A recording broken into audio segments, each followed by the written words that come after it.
Salve, salve galera tricolor, fala você São Paulino, fala você São Paulina, calma, eu já sei o que você vai me falar aqui nos comentários. Celção, fulaninho da diretoria já falou sobre o Neves. Celção, já desmentiram a informação do Nicola. Celção, a informação do Gabriel Sá procede? Calma que a gente vai falar o jornalista A, o jornalista B, a versão do São Paulo e também tentar entender o que tá rolando com o Gabriel Neves, tá rapaziada? Calma, já tô ligado, a gente fez um videozinho curto para as outras redes do canal aqui falando disso também, do Gabriel Neves. Alguns de vocês já falaram, pô Celção, a diretoria já se posicionou, você deu uma queimada na largada aí, né? A única coisa que eu queimo aqui é a largada para os senhores para dar notícia, o que não tem o menor problema se os senhores quiserem queimar outra coisa, mas enfim, com esse começo maravilhoso eu vou pedindo para você deixar o seu like, deixar o seu gostei. Se você for novo, gostar da maneira com que eu falo do São Paulo Futebol Clube aqui neste vídeo, se inscreve para você não perder nenhum vídeo, nenhuma live do canal.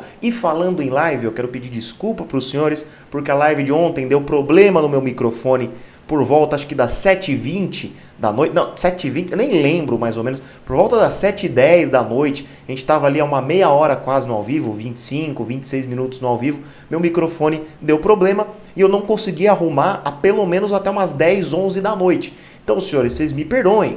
Depois eu arrumei meu microfone, tanto que eu estou utilizando ele aqui, e as lives do canal voltam no dia 5, o nosso pré e pós-jogo contra o Santo André, volta no esqueminha normal, tá rapaziada? Dia 5 agora já volta no esqueminha normal, tá? Então fiquem tranquilos, não vou acabar com live, eu amo fazer live pra vocês, tá? Mas vamos aqui falar de Gabriel Neves, já me justifiquei, já expliquei pra vocês o que aconteceu. Rapaziada, tá muito esquisito a situação do Gabriel Neves. Para começar, o Rogério Ceni não deu um minuto sequer para o rapaz em campo, relacionou ele apenas contra a Portuguesa e não jogou. Esses 5 primeiros jogos do Campeonato Paulista, ele ainda não jogou. Ele tá bem fisicamente? Sim, se recuperou da lesão que ele teve no ano passado e tá 100% fisicamente. Estar apto, ele está desde a primeira rodada do Paulistão. Primeira rodada essa que o Rogério Ceni preferiu levar o Orejuela para o banco, sendo que ele tinha ali como opção o Igor Vinícius e o Rafinha. O Igor Vinícius estava tendo alguns problemas da pubalgia já desde a primeira rodada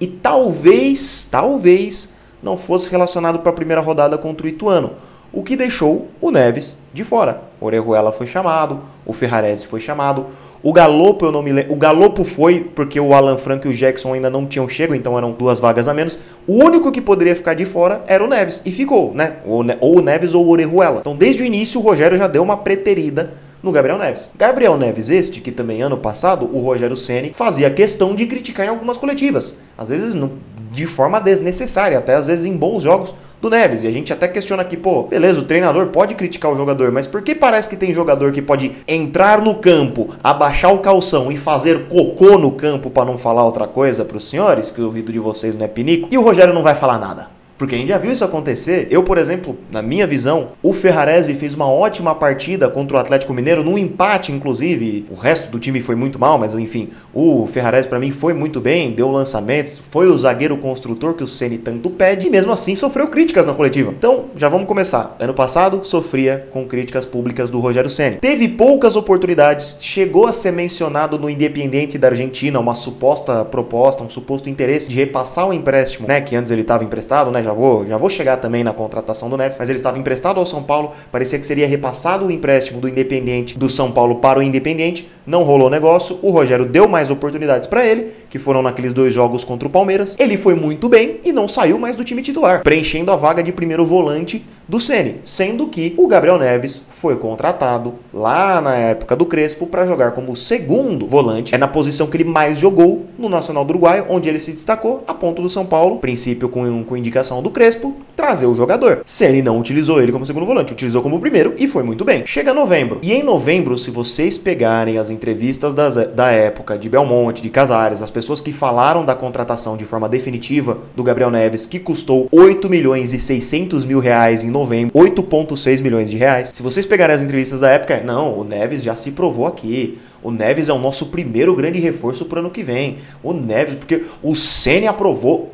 Teve esse papinho também do Ceni ter aprovado a permanência do Neves. De novembro para cá passaram-se aí 4 meses, o time entrou na pré-temporada, o time voltou da pré-temporada, passou 1, passou 2, passou 3, passou 4, passou 5 jogos, apenas uma relação e sem entrar em campo. Dizem que o O Neves está treinando normal, não tem problemas físicos, não tem problemas extracampo, é opção do treinador, vulgo Rogério Ceni. E na noite de ontem, o Nicola deu que o cara pode ser negociado, falou que pode ser emprestado, pode se transferir para um outro time, né? E o jornalista Gabriel Sá, né, pegando aqui o ponto de dois jornalistas diferentes, falaram que o Neves parece que tem proposta de um outro clube, mas não foi revelado. Não tem ainda o nome desse outro clube, mas parece que ele realmente pode estar de saída. E aí a resposta da diretoria do São Paulo, mesma diretoria que negou que o Igor Gomes iria para o Atlético Mineiro, né, que o Igor Gomes iria sair, a mesma diretoria que negou qualquer coisa sobre o Patrick até ele ser anunciado no Atlético Mineiro, e aí o Rogério Ceni até dá uma entrevista para a ESPN, se eu não me engano, pro Bola da Vez, e comenta sobre o Patrick, porque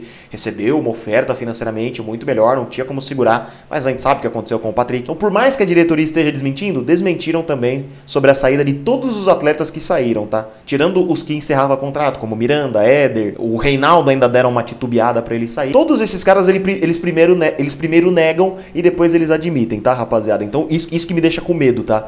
Se alguém falasse, não, realmente, o Gabriel Neves vai ficar, o que não foi falado, o que foi falado é, abre aspas, não tem nada, mas nenhum atleta é inegociável. Ou seja, não tem nada na mesa pro Neves, mas se chegar uma proposta agora, a gente pode pensar em liberar. Times que têm interesse no Gabriel Neves podem estar mandando um e-mail, um telefonema, um fax, um sinal de fumaça para contratar ele.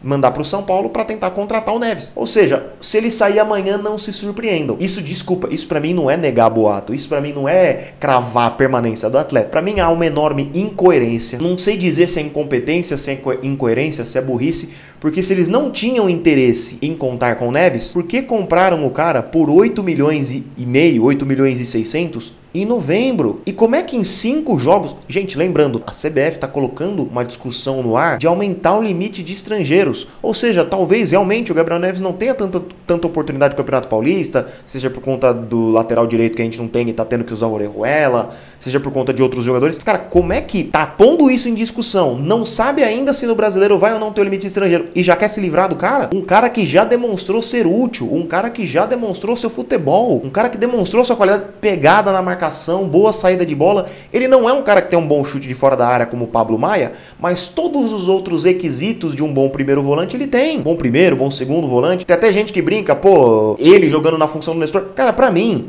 se joga Jegson Neves e Nestor, seria um ótimo meio-campo. Um ótimo meio-campo. Ah, o Nestor finaliza mal, então bota alguém que finaliza melhor, tudo bem. Mas você ter um cara ali de pegada no meio-campo é tudo que falta pra esse time. Esse time perdeu o clássico contra o Corinthians por falta de pegada. Tanto que quando entra o Luan, as coisas equilibram um pouquinho mais. O meio-campo do Corinthians, o Renato Augusto parou de ter liberdade. Porque entrou o Luan, já tinha ali o Jegson, foi mais pegada na marcação. O Pablo Maia não tá marcando ninguém. Como diria o outro, não tá marcando nem consulta, não tá marcando nada, não tá marcando nem na cartela do bingo. Entreguei a idade agora. Você vê a ausência de qualidade dos jogadores que estão atuando ali. O Nestor, pra mim, se for pra ele jogar, ele tem que jogar mais à frente. E não pode ser titular absoluto nem aqui, nem nunca. Mas se for pra ele jogar, ele tem que jogar mais à frente. No meio campo, ele não dá sustentação defensiva. Coisa essa que o Gabriel Neves dá. Você vencer de 1-0 com um gol cagado do Caleri e tendo um meio campo de mais marcação com Luan e Neves, tudo bem. O que importa são os 3 pontos, não jogar bonito. A gente já sabe que a gente não tem o dinheiro, a gente não tem o glamour no momento que outros clubes têm, então vamos ter mais pegada, vamos ter mais raça, vamos ter mais força. E isso o Gabriel Neves tem de sobra. Eu não tô aqui hasteando uma bandeira falando Neves fica, pelo amor de Deus. Mas pra mim é uma saída que não faz sentido. É uma possível saída que não faz sentido. É uma subutilização de um bom jogador que não faz sentido. Podia ter improvisado ele na lateral direita contra o Corinthians. Seria mais útil que o Orejuela. Ah, eu só tenho vaga pra 5. Todos os meus zagueiros são gringos.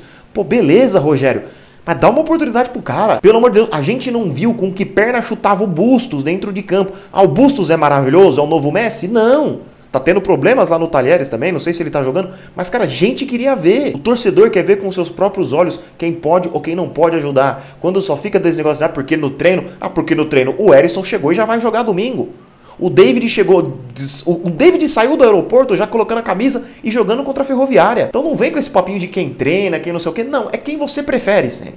E tá tudo bem ser quem você prefere, mas tenta ser justo e dar oportunidade igual pra todos. Você não tem filhos, você tem jogadores. Quando eu falo esse tipo de coisa do Ceni, eu tô fazendo uma cobrança, eu não tô pedindo a cabeça dele numa bandeja, viu, seus emocionados? Eu só tô fazendo uma cobrança, eu só gostaria de algumas mudanças no time do Ceni. Eu acho esse elenco melhor que o de 2022. Eu acho esses jogadores que chegaram melhores dos que estavam aí, melhores do que a maioria que saiu. Eu só manteria talvez o Miranda e talvez o Patrick. Nem o Reinaldo eu gostaria de volta. Por mais que a gente tá tendo problemas com o Wellington, chegou ao fim o ciclo do Reinaldo aqui. Vocês sabem disso. Tamo junto, rapaziada. Amanhã tem pré e pós-jogo contra o Santo André ao vivo neste canal. Desculpa pelos problemas técnicos de ontem. E eu fui. E pelo amor de Deus, não mandem o Neves embora.